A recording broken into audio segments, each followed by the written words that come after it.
You're listening to the Rusted Robot Podcast, the #1 rated robot-related podcast in northeastern Ontario.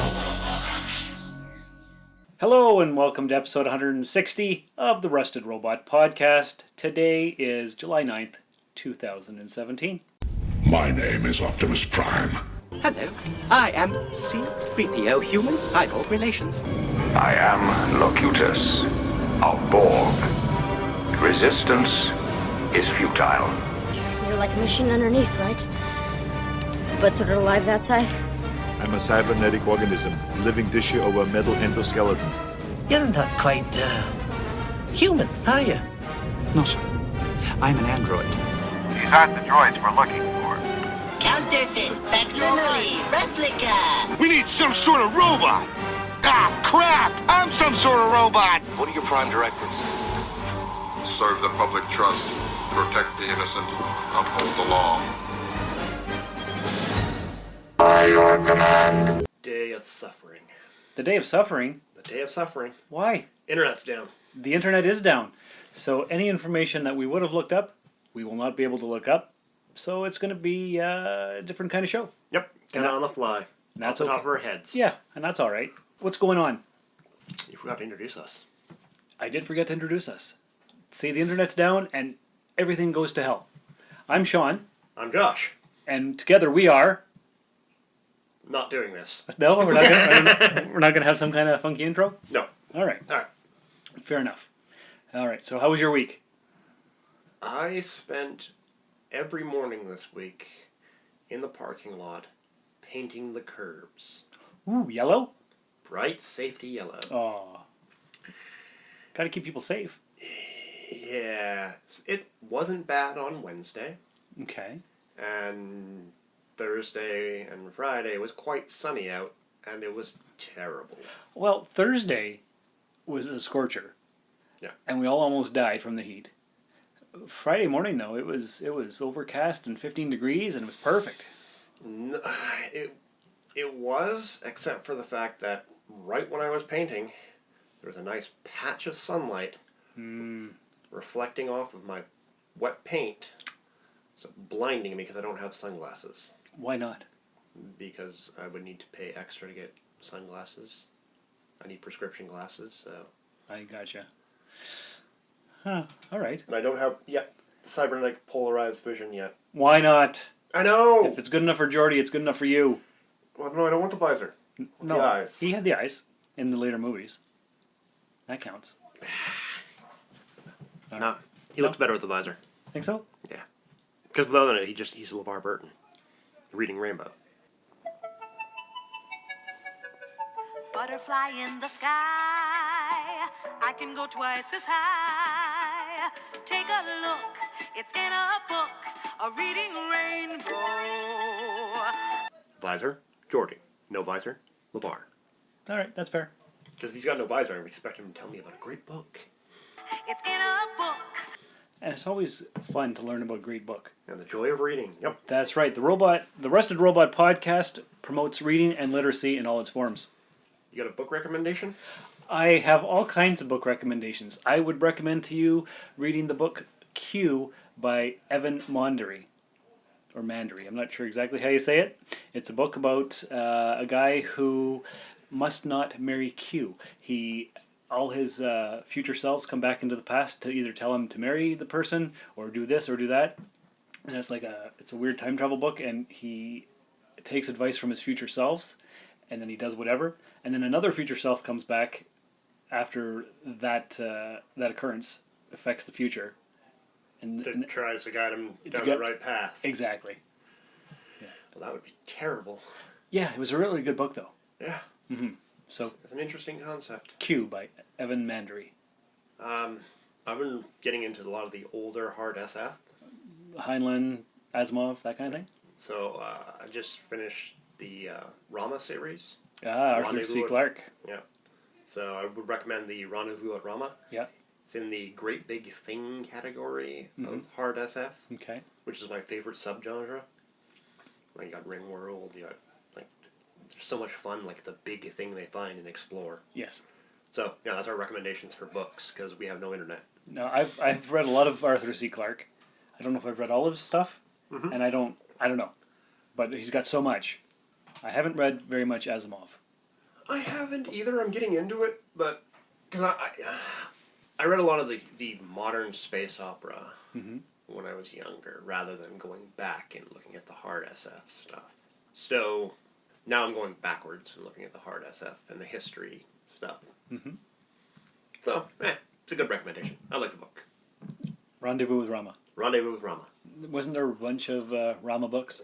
Yeah, there's 4, I think. Yeah, I know I've read... There's at least 3. Yeah, I know I've read some of them. I don't know the order. Who knows? Rendezvous is the first. Yeah, it sounds familiar. I probably read it.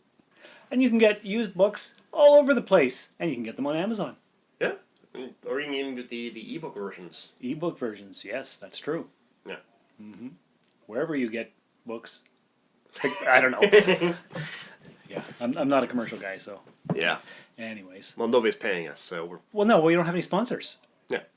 Speaking of sponsors, this would be a good time for anybody who wants to sponsor us because it's now July, and this is the time of the year when Podbean charges me for the hosting duties. So, if anybody would like to support us, go right ahead. Definitely appreciate it. Yep. All right, so that's enough of that crap. Yeah. So, to finish off last week's episode, we ended on your hypothetical. We did. So let's, I talked about what I would do with Time Travel Box, and Shane talked about his. What was yours? Well, did we get any other responses? We got no other responses. Oh, come on, people. All right. So, mine is, I would take a bunch of scientists, smartest in their field, in all fields. Now, for the people who may not have heard last week's episode, what was the actual hypothetical? Oh, yes. The hypothetical is you have a 10 by 10 by 10 box that you can travel back in time with, or forward in time. You can go anywhere in the time stream, but it's a one-way trip. One-way trip. Only use it once.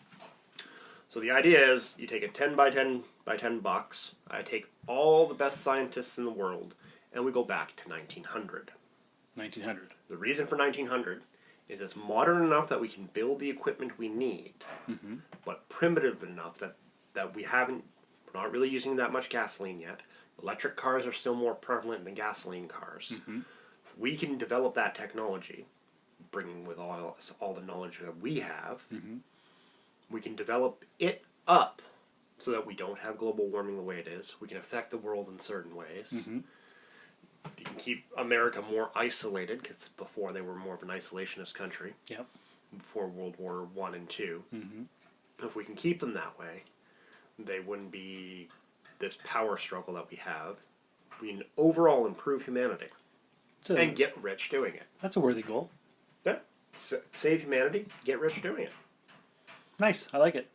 I just read an article. Actually, I didn't read the article. I just saw the headline. I meant to go back to it, but since we have no internet today, I can't get back to it. But it said that humans have now passed the tipping point of the carbon thing, where we're screwed. We're not screwed. But it's pretty close.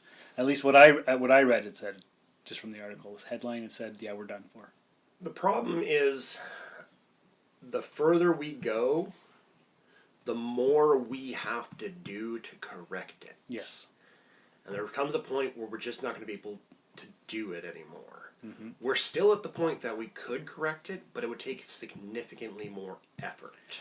And it costs money, and governments are not willing to put that money in.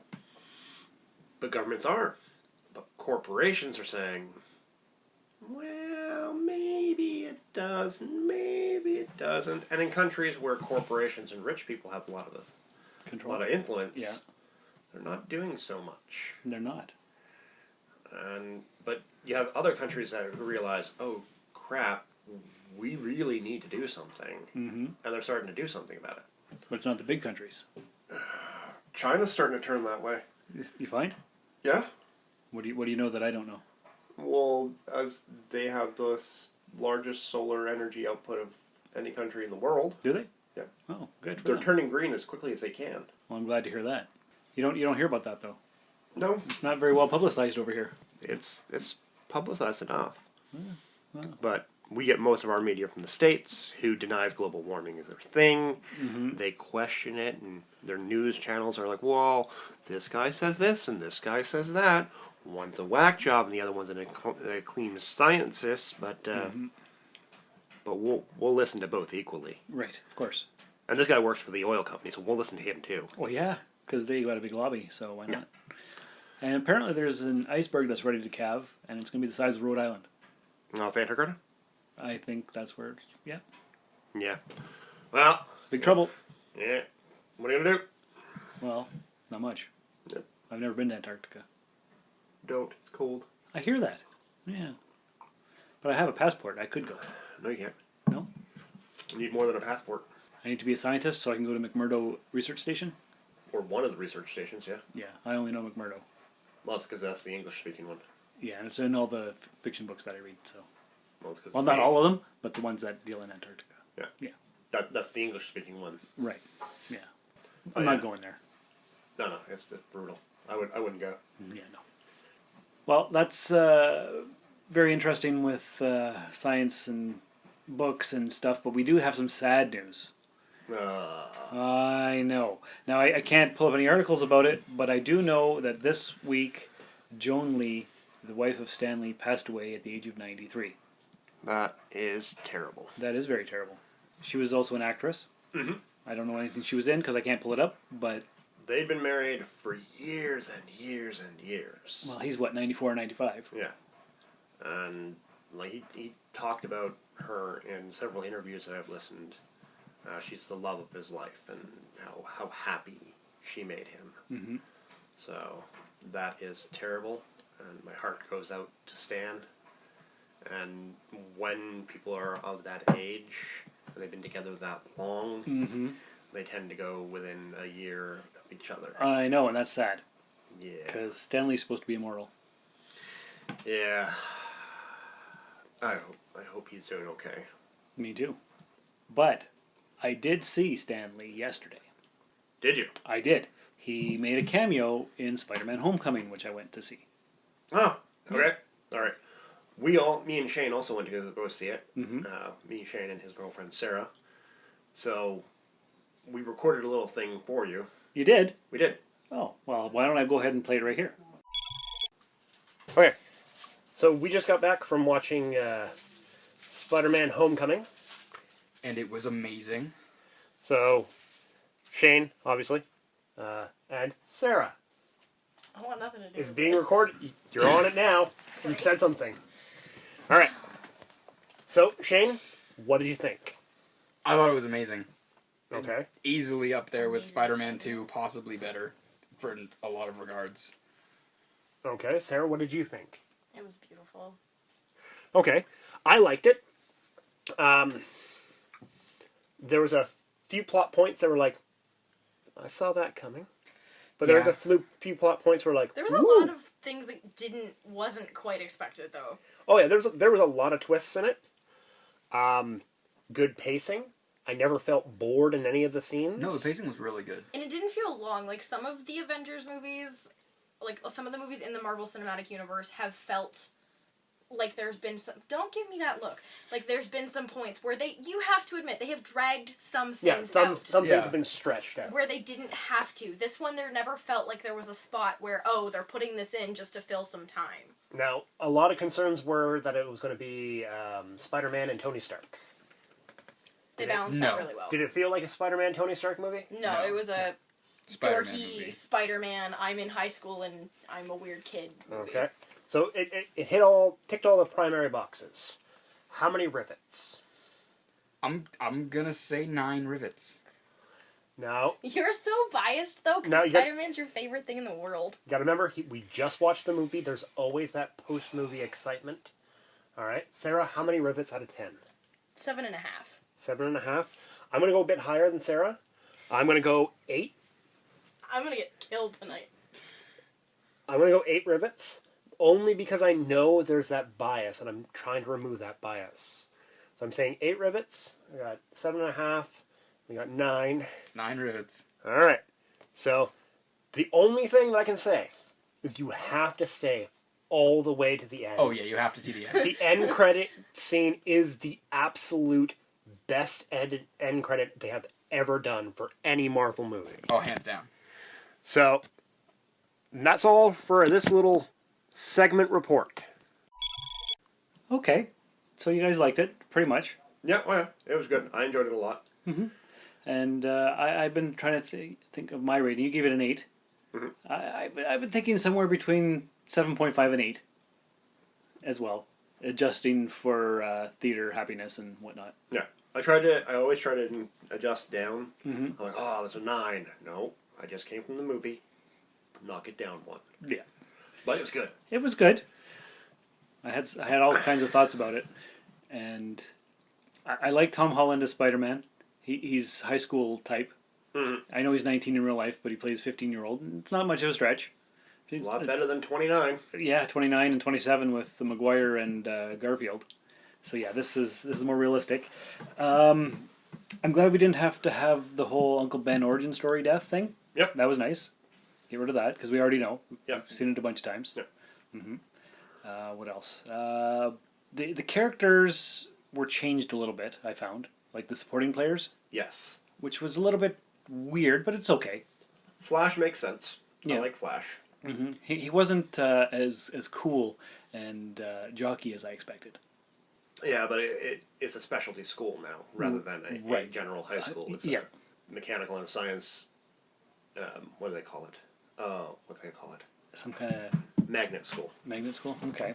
So yeah, he was a little bit different, and they didn't really make fun of him that much. He wasn't beat up a lot. They made fun of his name several times. Yeah, well, bullying doesn't have to be violence. True.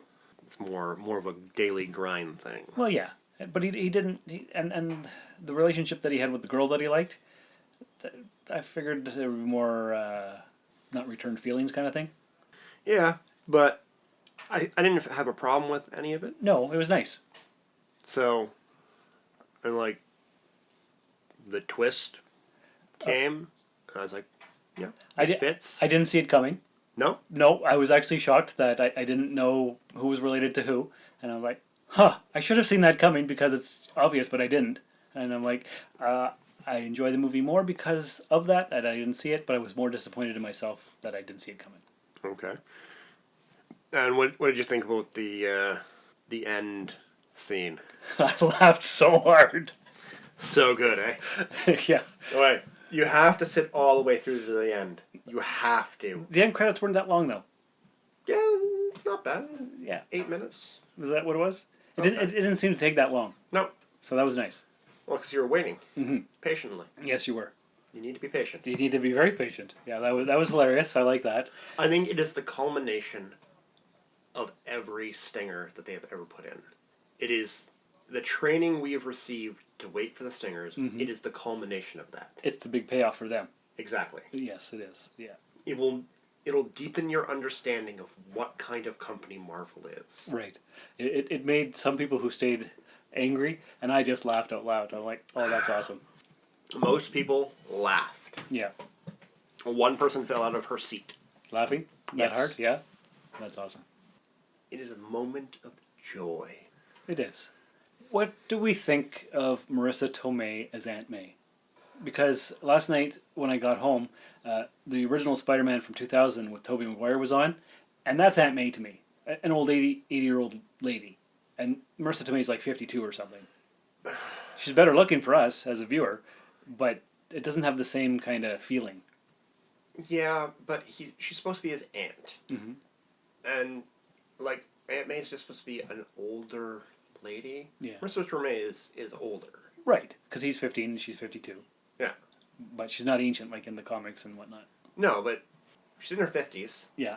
And he's 15. Mm-hmm. Take those away. It makes sense because she would be the 37. sister of the parent, whatever. Yeah. So well within the age range. Yeah, oh, totally. Because, like, 80-year-old Aunt May never made sense. It doesn't make sense, but it's classic. Yeah. And, you know what? A lot of older people are looking better. Because, 80-year-olds in the 80s were born at 1900, and they didn't really know how to take care of themselves. Yeah. Now, at least 20s, you grew up in the 30s, modern medicine came in, a lot of the stuff that... diet, exercise. Yeah. And then if you go into for a 50-year-old, mm-hmm. well, that's 1960. Yeah, true enough. it was almost 1970. Almost. That's right. Oh, don't say that. I was born in 76. Man. Yeah, I'm getting... Yeah, oh, boy. Yeah. I'm getting up there, I guess. Coming up to half a century, Mark. I still got 9 years. Don't push it. You're racing towards it. I am racing. Yes. Like in a really fast car. Mm-hmm. Yes. What do we think of Michael Keaton as the Vulture? I like him. Yeah? I like him as a bad guy. Mm-hmm. He was believable. Yeah, and he wasn't overly so. Yeah. He wasn't maniacal. No. Mm-hmm. He had a purpose. He didn't play up the Vulture aspect. There was no cackling laughter. There was none of that. No. But he played it well. Yes. And you believed why he was doing it. Mm-hmm. I thought it was the gravity gun. Yeah. That was a particularly funny scene. Yeah, I enjoyed that. I like how it's all based on what happened before, all the stuff that came before. Yeah. So. Mm-hmm. The Avengers technology from the what are they called? Chitauri? Chitauri. Yeah. And Ultron and all the other stuff that's happening. Mm-hmm. Yeah. Yeah, the cameos were cool from the various people. Yeah. Mm-hmm. So let's compare it to the Sony Spider-Man. In that one, Peter Parker... Which Sony Spider-Man? Well, let's go with 2000's Maguire, because that's... I don't know the Amazing Spider-Man 1 and 2 that well. I've seen them, but they're not really in my head canon. So the Tobey Maguire ones, Peter Parker was poor, he worked alone, nobody really knew who he was, and in this one, he's got the technology of the Avengers and all that kind of stuff, so there's quite a bit of difference. He's more integrated into the universe. But yes. But we're not... The Tobey Maguire ones was the start of Spider-Man. Yeah. That's where he began. Mm-hmm. By the time we get to him in Homecoming, he's already begun, he's already been the low-level hero, and he was brought up by Tony to the big leagues. Right. And we're seeing him being pushed back to the minors after being brought up to the bigs. Mm-hmm. And that's where we're at. So we don't need the Uncle Ben, and we don't need the learning curve at the beginning. Because that's already happened. We've seen those in previous movies. We've seen that twice before. Yeah. Why do it? Give us an established Spider-Man and just run with it. Mm-hmm. And from what I remember of the numbers before my internet kicked out, it's doing well. I hope so. I went to see it on Thursday night, so we went to see it early. It wasn't packed in there. No way. But no, they didn't really announce that they were having an early showing. Well, it was on the radio a couple times.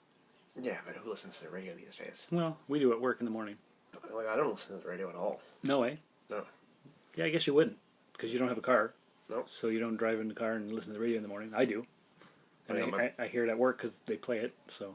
Yeah. So, anyways, but it was 80% full. Okay. On a Thursday 7:00 showing. Yeah. All right. And was it full when you went? There was enough people, the Friday at 7, but not packed.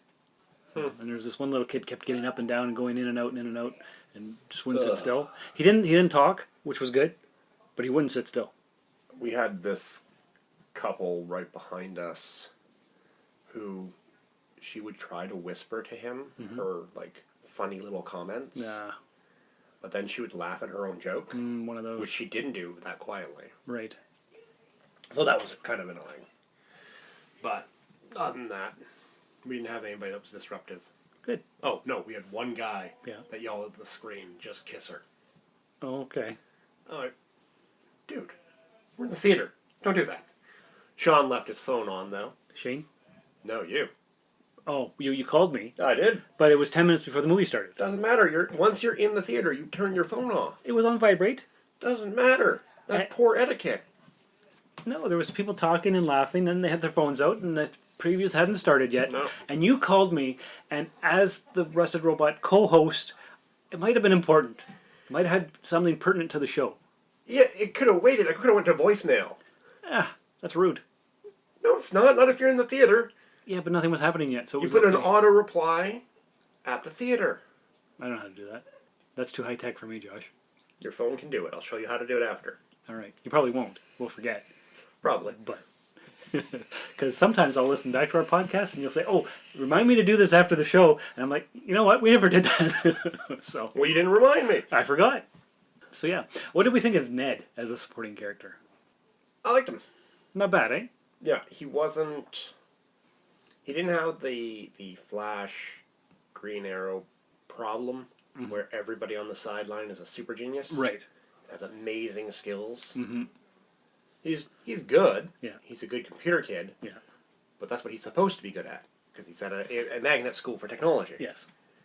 I like his enthusiasm. Mm-hmm. I like the fact that he wouldn't shut up about Peter Parker being Spider-Man. Yeah, and you wouldn't. No. You find out your friend is a superhero, you can't do that. Yeah. Now, we're not spoiling anything that was in the previews. That's right. So, yeah, it's good. And now that Disney owns Marvel, it was nice to see that there were some Star Wars references in there. That was cool. Yep. Connecting all the universes together. I really enjoyed the Ferris Bueller reference, though. Yeah. That was funny. Mm-hmm. It was. Yeah, it's definitely worth a rewatch. Yep. Because I'm sure there's stuff we missed. Well, Shane went back last night to watch it again. Ah, yes, I did see him standing outside the theater as I left. So, that makes sense. Now, moment of shame. Shane is not answering his door, not answering his phone, not answering his text. He was supposed to be on the podcast. He was. He wanted to talk about it because he had some insights that he forgot to add to the recording. And he's like, oh, it's very important that I say this. I worded it properly. I can get it in there. I forgot to say it on the recording. So he wanted to say it today. Shame. So, yeah. Shame on Shane. Yeah. Shame, Shane. Yes. Shame, Shane. That's right.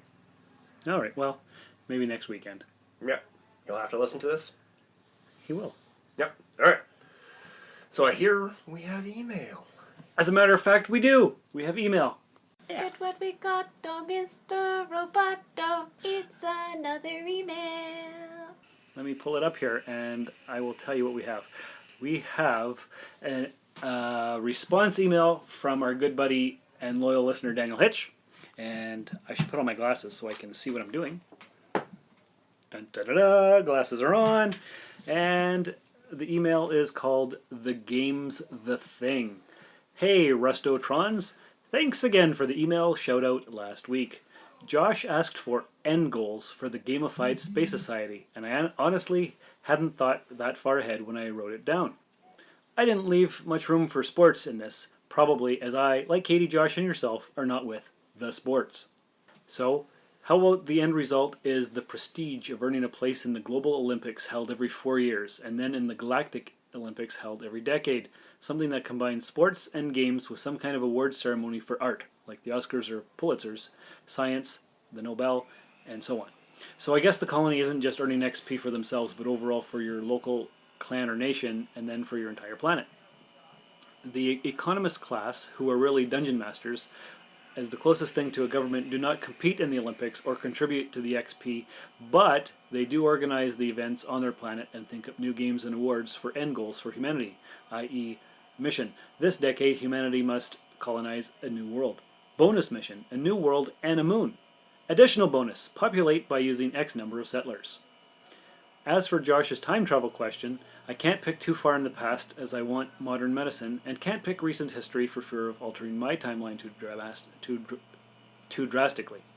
If I can't pick the future, I pick traveling to 2015, slap bang on the White House lawn or Downing Street, and try to warn everyone about the horrible political mess of 2016 in the UK and the US. But I don't want to be too political, so I destroy the time machine and protect the space-time continuum. As always, love the show, Dan Hitch. What do you think of that? I like the clarification. That helps. Mm-hmm. That's neat. It's a good idea. Yeah. Also, like his time travel idea. Warn them about the Trumpian era. Right. And Brexit and all the crazy crap that's happening now. Yeah, because there was a lot of crazy crap happening last year. But to make it believable, he'd have to arrive during a press conference. Yeah. Now we have, fortunately, press conferences. We know the date and time and location. Right, so and you can get it televised. Exactly, so you can get the exact moment. Okay. And just pop into existence. Yeah. Pop into existence with a bunch of crazy future crap around you. Yeah. Just high-tech looking mumbo jumbo. It doesn't matter. That's right. Blinking lights. Yeah, blinking lights. It impresses everybody. But since the machine doesn't actually come with you, you don't have to worry about destroying it because it sends everything inside the pass. Ah, but the box doesn't come with you. The box doesn't come with you. Gotcha. It's a one-way trip. Right. So you don't need the box. Exactly. So, alright, that's neat. Mm-hmm. He doesn't want to change the timeline. All right. He just wants to correct what once went wrong. Striving to put right what once went wrong.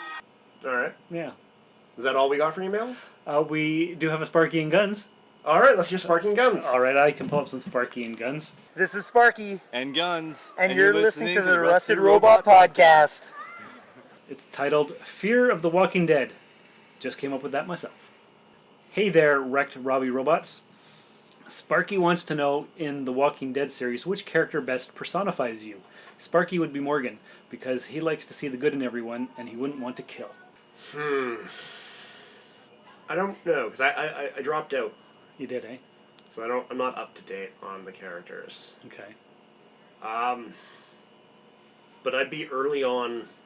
I would be early on Rick. Early on Rick? Yeah. Yeah, I think we all would be early on Rick. Yeah. Kinda, because he's gets you into the story. Well, that and he's much more decisive than a lot of the other characters. So I think that would be my best bet. Okay. Because once I make a decision, I tend to stick with it. I don't waffle. I don't go back and ruminate on it. All right. It's made. It's done. We go. Keep moving forward. Yeah. No matter what the consequence. Yeah, but you think about it before you move. Well, yeah. But once you moved, you've moved. Right. Okay. It's too late. No going back. All right, that's fair. No backsies. Mm-hmm. All right. I'd like to think that I'd have the scrappiness of Glenn, but I know that's not me. Yeah. I'd be more like Dale. I'd have my motor home, and I'd be on top with my shotgun, and I'd want to make sure everybody's safe and everything's okay, and I'd kind of be on the periphery of the group. Like, people would respect me, but not really want to be around because, he's that stickler for the rules and blah, blah, blah, blah, blah. And I don't like that, but that's probably more in line with my personality. And I'd have a big fear of ending up like Eugene. Okay. Yeah, I know you don't know who Eugene is, but he's the guy who pretends to, or is smart and is not very socially aware. That's not me, but that's my fear. Okay. So fear of the Walking Dead, and you see how that goes. All right. Yeah, and I'd like to be a badass like Michonne, because taking people down with swords. Yeah, I wouldn't be Michonne. I wouldn't be either, but I'd like to have those skills. Well, what skills? That's a different question. What skills do you want in the event? It's a different question. Well, I want the sword play skills, and who do you think you're like? Yeah, more like Dale probably, which isn't good. Gun's question is, what is the most fear you have ever felt in your life? Lightning once struck within 2 blocks of me, and the noise froze me solid. There are 2 kinds of fear. Mm-hmm. There's the instant visceral fear of an event. Okay. And that would be, I fell down the stairs when I was 7. All right. And as I fell down the stairs, I put my hands out to stop myself from hitting the wall. Mm-hmm. And when I stopped myself, 2 coat hooks coming off the wall were perfectly in line with my eyes, about an inch away. Ouch. Yes. This is after about a month before almost having lost my eyes to a dog biting my face. Ah, okay. And this was about 2 months before I got a stick across the eyes that gouged right at the corners of my eyes and the bridge of my nose and almost took out my eyes. Which is why I have a phobia about things getting near my eyes. I can understand that. That makes a lot of sense. But that is the most fear. I wet myself. I bet. I just stood there leaning on the wall in sheer terror, and I wet myself. Yeah. The event was over. I was safe. Yeah. But the sheer implication of what's right there, mm-hmm. that is the visceral fear, the insta-fear. The most fear I've ever felt, that is the deep-seated fear mm-hmm. that rocks you to your core. Yeah. I was at the store with the wife and the kid, mm-hmm. and Damien just went around the other side. I didn't notice that he had gone over. I looked around. I couldn't see him. It just tightened up inside me. I'm like, no, it's okay. He's within a building. He can't have gone far. He got little legs. I can find him. So I walk along the edge of the hall, the edge of the aisles. I don't see him. He's behind this thing of balls that's sticking out. Yeah. So it's like it's a little tower of balls with the ropes to keep them inside, but you can take the balls out. You know what I'm talking about? Well, he was behind that looking at a toy. Okay. So when I walked past, I didn't see him. And then I circled and circled and circled, getting bigger and bigger, looking through more and more of the store. Kitty had already found him by this point. Oh, okay. But inside... The sheer terror of him gone missing. It's not a fear for me, it's a deeper fear. Yeah. And that is on par with the insta-fear and how deep, like how afraid I was. Yeah. But with the insta-fear, the event was over, and I like pushed off the wall and I went downstairs and I changed myself. Right. But you can do something about that. I use my strength falling down the stairs to stop myself. The other side, there's no outlet for your energy, your fight or flight adrenaline boost. You have nothing to push against it. Right. So that's a deeper fear. That's my two types of worst fear. Those are good answers. I've got something from when I was 8 years old. Okay. Okay, so grew up in the Sioux, but when I was, I think, 7, 8, and 9, we lived in Gooley River, which is about half an hour outside of the Sioux. It's more of a rural area, farmland and that kind of thing. And I took the bus to school. And, yeah, I was 8 years old, and my mom, my stepdad, and the brothers were already gone. You know, this was like 1984 or whatever. Kids were left alone. Yeah. So I was 8. I had to go to school, and I was upstairs in this house, and it was farmland, and there was bears all over the place.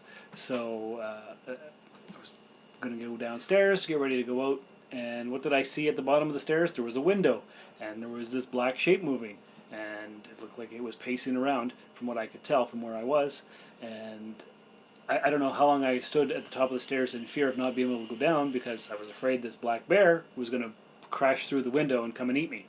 So I don't know how long I stayed upstairs, and I was afraid of being eaten by the bear. I was afraid of being late for the bus and missing school. And what was I going to do? There was no phone upstairs, right? So who am I going to call? I don't know what to do. So finally, I sneaked down the stairs very stealthily against the wall. And when I get down there, it's not a bear at all, it's just a black garbage bag blowing in the wind. And I made it on time for the school, but that was sheer terror. I don't know how long I stood up, maybe half an hour. Yeah. Yeah, it was scary. And I was alone. I was 8 years old. So, yeah, it wasn't a lot of fun. Yeah, alright, that's pretty bad. That was pretty bad, yeah. The story's not nearly as terrifying as the feeling of when you're... Yeah, but we're not talking about what it was. It's the feeling of the fear. Oh, yeah. Important. Alone with the bear pacing outside the window ready to get me. Yeah. So, yeah, that's my experience. All right. Yeah. All right, so the email goes on. As always, thanks for the podcast. You guys are the best, and good luck with this one, Sean. And so they've got a big long end thing like they normally do, and I'm going to try to say it. I don't know if I can. Voila. In view, a humble vaudevillian veteran cast vicariously as both victim and villain by the vicissitudes of fate. This visage, no mere veneer of vanity, is it vestige of the vox populi, now vacant, vanished? However, this valorous visitation by a bygone vexation stands vivified, and has vowed to vanquish these venal and virulent vermin vanguarding vice, and vouchsafing the violently vicious and voracious violation of volition. The only verdict is vengeance, a vendetta, held as a votive, not in vain, for the value and veracity of such shall one day vindicate the vigilant and the virtuous.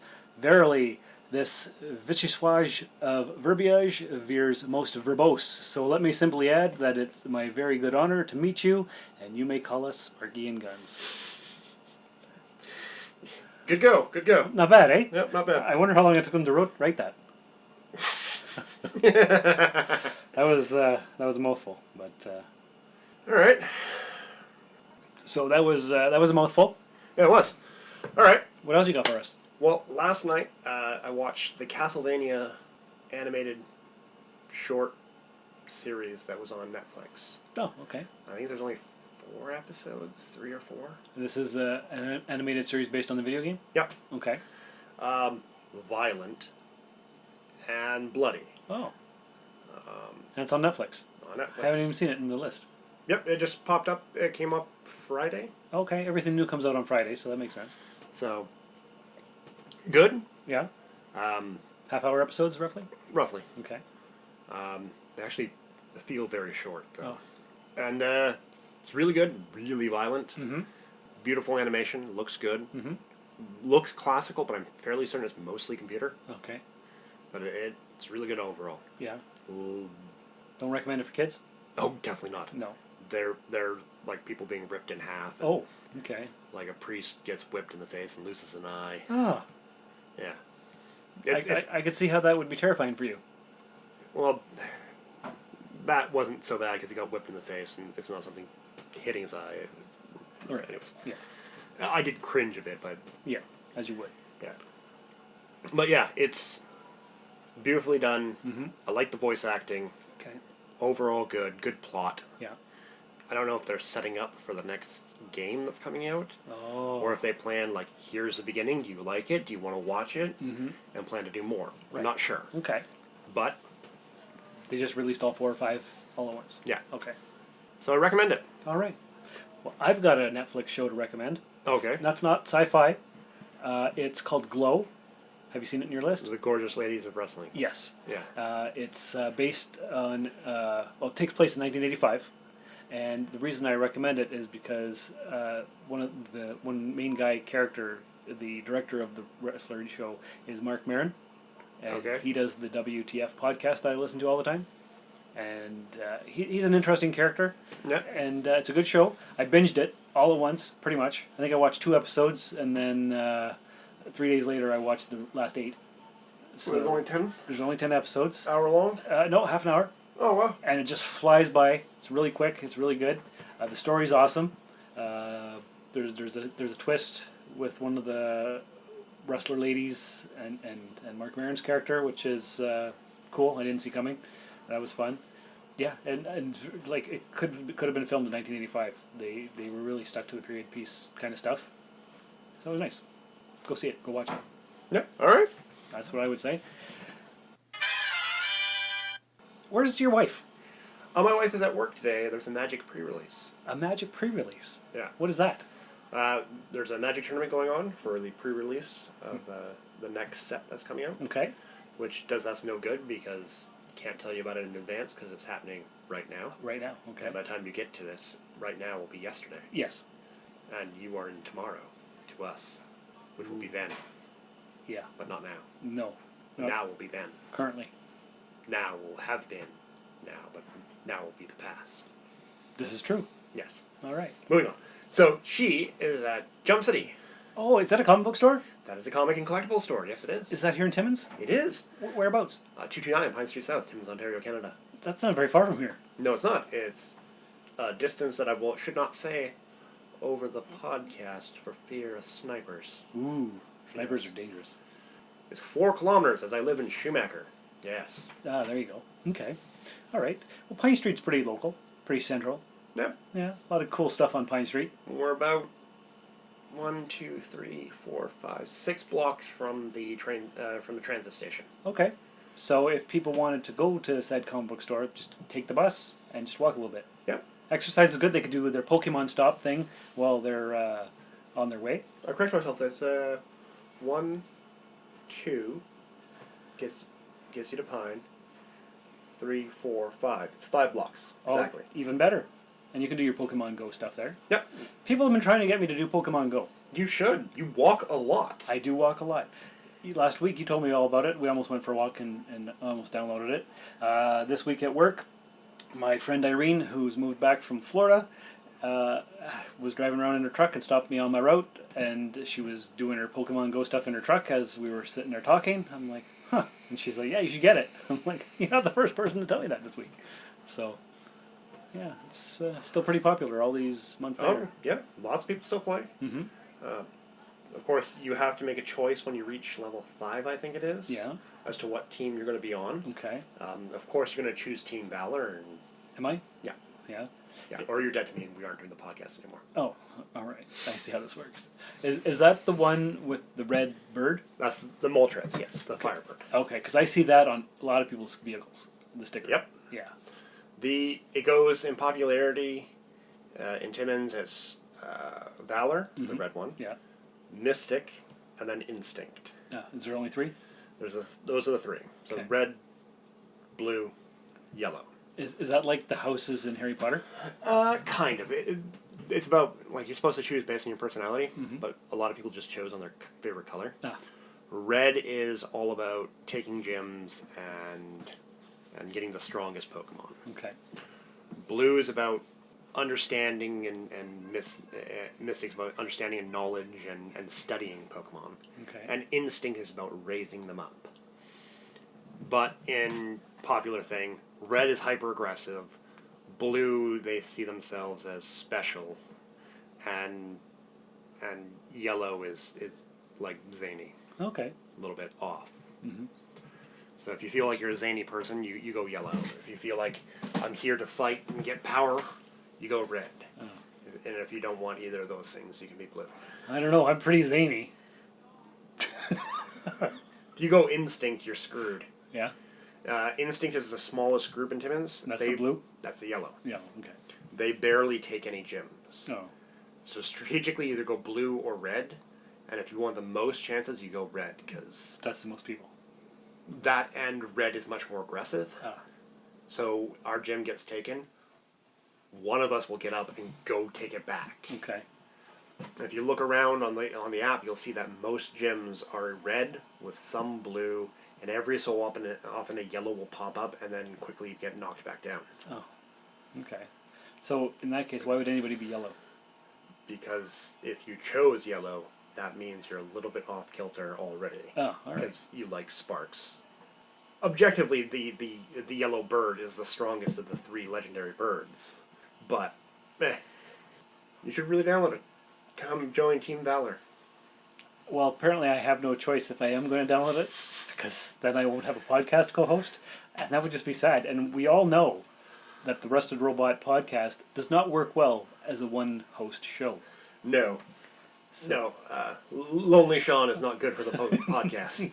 No, it's not. We could change the name to the Lonely Sean podcast. Actually, speaking of the Lonely Sean podcast, I am working on a new podcast.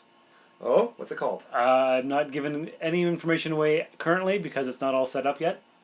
Okay. But it's going to be a solo Sean podcast all about life, love, the universe, dating, sex, all kinds of memory stuff.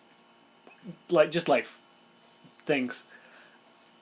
Kind of like a verbal diarrhea core dump show. Okay. I'm hoping for a lot of audience participation.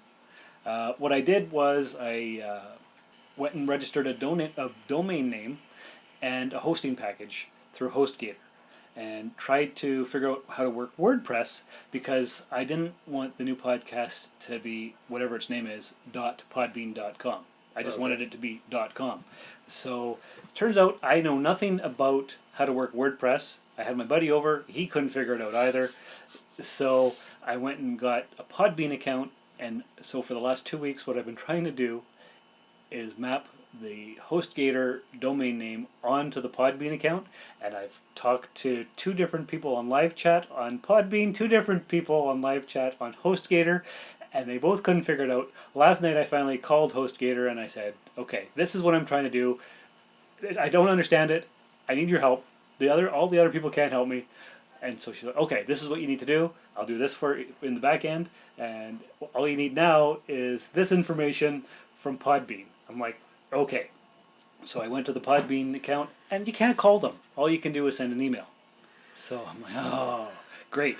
So I sent an email, and then I got an automatic response, and it said, oh, your thing has been received, and you'll get a reply within 24 hours. But I got it within half an hour. So I have all the information I need. I just need to call HostGator back, get them the information, and hopefully everything will be okay.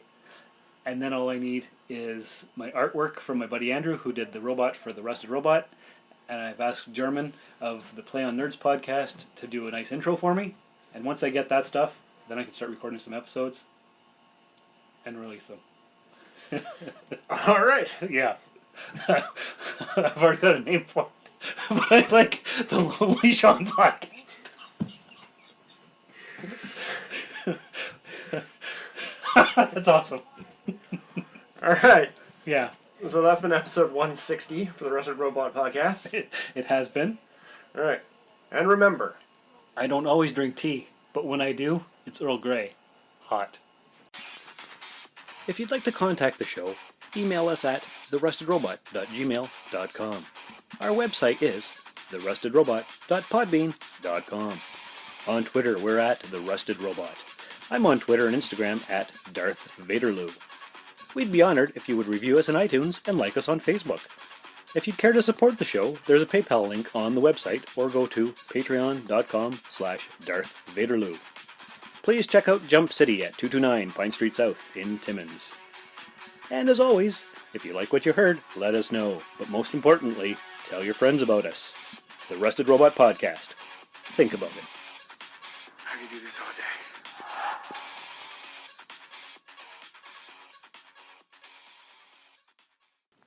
This year, you're going to celebrate 70 years of marriage to your wife, Joni.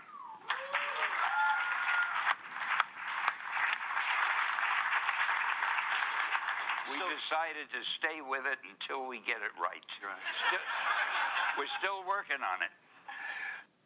I want to know how you two kids met. I want to know that story. After I got out of the Army, I decided I think I'd like to get married. I was tired of living with sergeants and corporals and privates. I wanted to live with a girl. And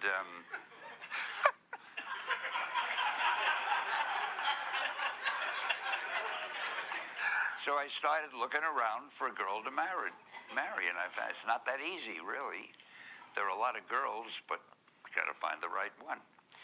And then somebody told me that there was a nice girl working at a model agency, and I should go up and try to meet her.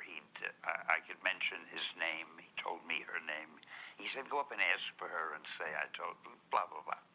So I went up to the model agency, and I walked up to the desk where the greeter was, and there was this vision standing at the desk who said, may I help you, with a voice that was music and a figure that was indescribable and a face that you couldn't believe. And I said, I love you. I really did. I couldn't help myself. And we started talking and kidding around. And the next thing I knew, I took her to lunch. She wasn't the girl I was supposed to meet. I never saw that girl. She was inside somewhere. And her name was Joan, and I took Joni to lunch. And then we got married. It was a good lunch.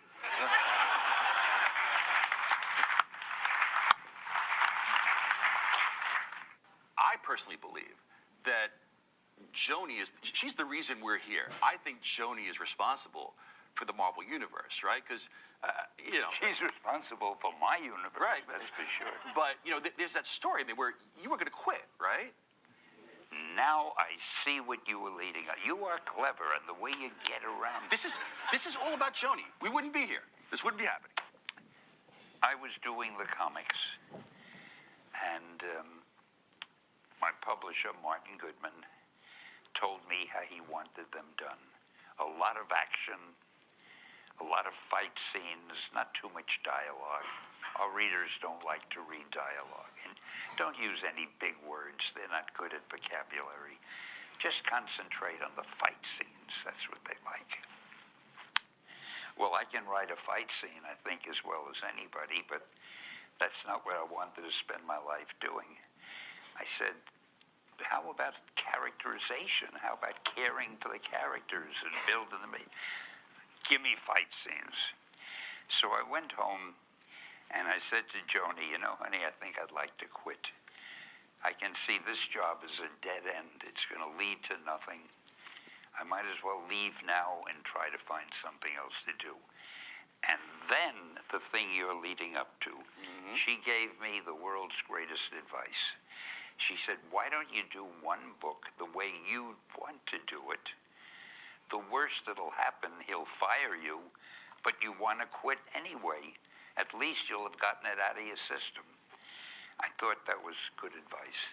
So I did the Fantastic Four, which was more the type of story I wanted to do. It wasn't all fight scenes, and I had 4 characters that I could give different personalities to each one and so forth. And I did it. I didn't hear much from Martin about it until 30 days later when the sales figures came in. And he said, hey, Stan, you know that Fantastic Four? It did well. It sold more than any of our other books. How about if you do a few more titles like that? And that's what started the whole thing. So bottom line, guys, thank you to Joni, right? If not for Joni, I'd be sitting here. No, I wouldn't be sitting here. I'd be a mall cop. I'd be outside saying, hey, you got a nickel? Yeah. This has been a Valley of Vanderloo podcast production, all rights reserved. This transmission ends now.